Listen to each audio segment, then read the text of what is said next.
nome é Warlen, sou professor de piano aqui na Escola de Música Dinâmica e eu gostaria de compartilhar um pouco sobre a minha história aqui na escola durante esse tempo.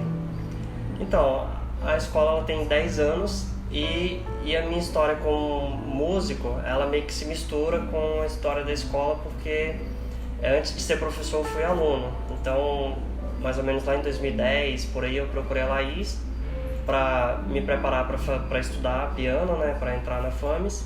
E aí a gente estudou junto durante um ano, né?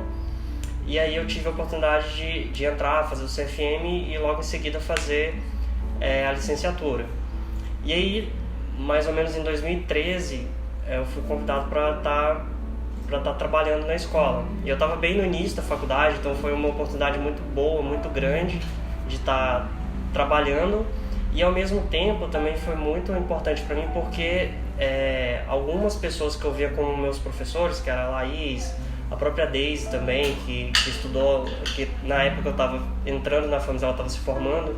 Então essas pessoas que eu via como professor, depois eu via como colegas profissionais da mesma área. E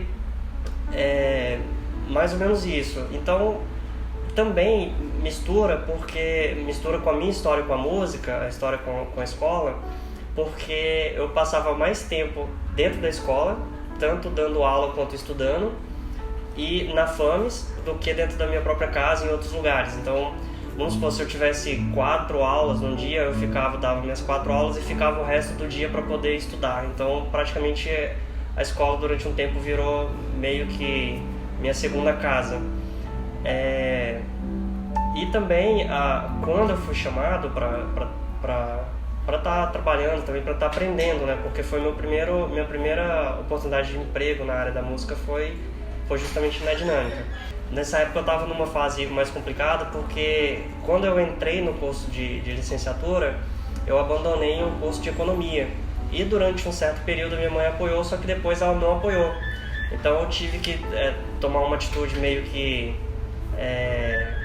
não sei se corajosa demais ou ousada, eu meio que saí de casa e fui estudar música, meio com coragem, cara e coragem, e meti as caras nos estudos. E justamente nessa época eu estava meio confuso, porque era coisa que eu amava, eu queria muito estudar aquilo, mas não tinha um lugar para poder trabalhar e rentabilizar esse conhecimento que eu estava aprendendo na faculdade. E aí apareceu essa oportunidade. Então a dinâmica faz parte não só da minha parte profissional como professor, mas também da parte da vivência musical como aluno, o crescimento no piano, tudo isso sempre esteve muito junto. Então é isso aí.